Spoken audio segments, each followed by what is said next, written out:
मकर संक्रांति एक ऐसा फेस्टिवल है जो ऑल ओवर इंडिया मनाया जाता है, वो भी अलग अलग नाम से।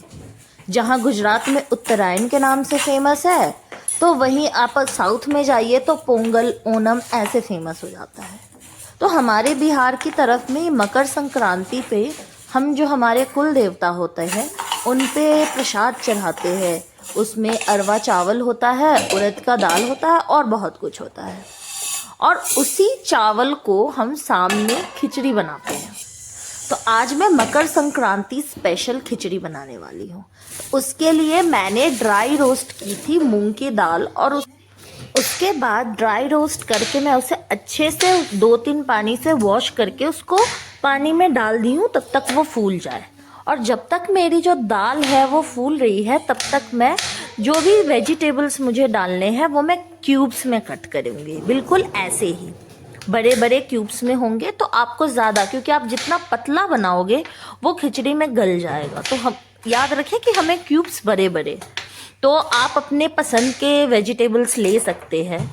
मैं यहाँ पे गाजर ली हूँ, आलू ली हूँ, उसके बाद मैं ब्रॉड बीन्स ली हूँ जिसे सेम की फली भी बोलते हैं। तो सेम की फली को भी अच्छे से मैं रेशा निकाल कर उसे भी मैं क्यूब्स में कट करूँगी।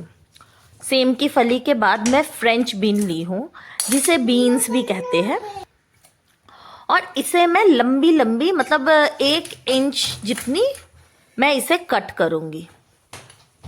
इसके बाद आप अपने पसंद के वेजिटेबल्स डाल सकते हैं, बैंगन डाल सकते हैं, लौकी डाल सकते हैं, कद्दू डाल सकते हैं जिसको आप ये कुम्हड़ा भी बोलते हैं। और उसके बाद बीट रूट मैं डाल रही हूँ, आप बीट रूट भी डाल सकते हैं।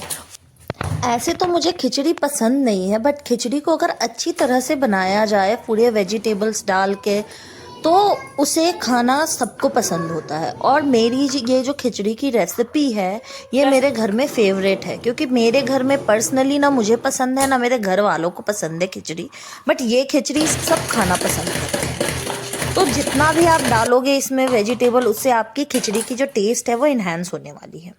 यहाँ मैं बारीक प्याज भी कट कर ली हूँ जिसे मैं छौंक में डालूंगी। सारी सब्जियों को कट करके मैं प्रिपरेशन करके रेडी रखी हूँ। अब सिर्फ मुझे खिचड़ी बनाना है।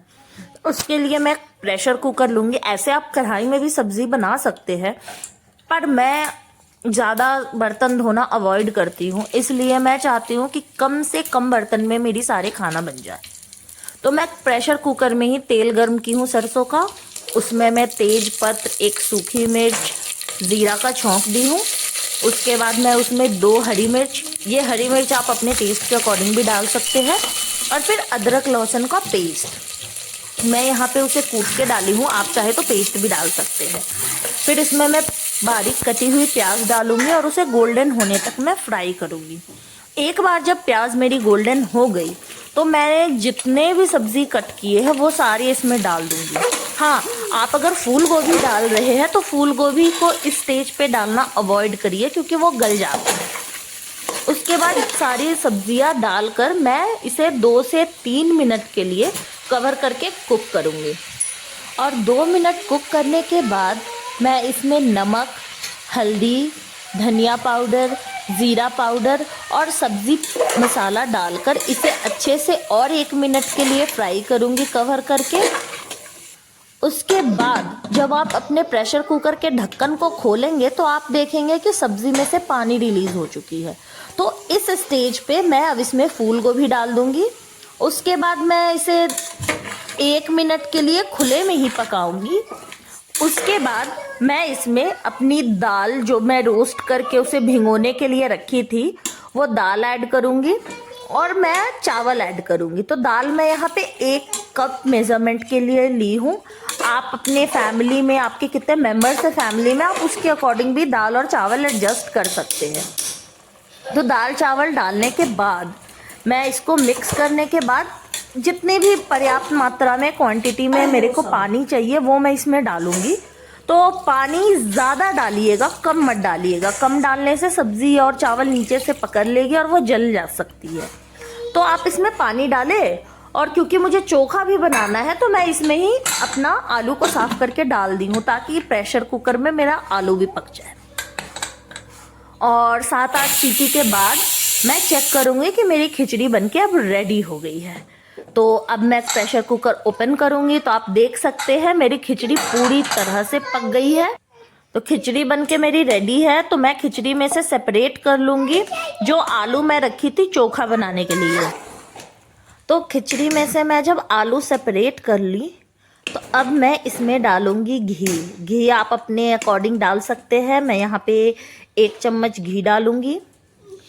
उसके बाद मैं इसमें ऊपर से स्प्रिंकल करूँगी फ्रेश हरी धनिया पत्ती फॉर गार्निश, और इसको अच्छी तरह से मिक्स करके मैं क्लोज कर दूंगी कि स्टीम में धनिया पत्ते की जो फ्लेवर है वो मेरे खिचड़ी में आ जाए। तब तक मैं चोखा बनाती हूँ। तो चोखा के लिए मैं आलू को गर्म गर्म ही मैश कर लूँगी क्योंकि ये नई आलू है। इसे ज़्यादा दूर छोड़ दूँगी तो ये फिर ठंडा होके कड़ा हो जाता है। इसमें मैं चॉप्ड अनियन डालूँगी, सरसों का तेल, स्वाद अनुसार नमक, खटाई के लिए मैं इसमें डाली हूँ घर का बना अचार का मसाला। उसके बाद ग्रीन चिली को मैं डालूंगी और इसे मैं मिक्स कर लूँगी। तो मेरा चोखा बनके रेडी है। तो अब आप गरम गरम खिचड़ी, चोखा, पापड़ और दही के साथ सर्व करें।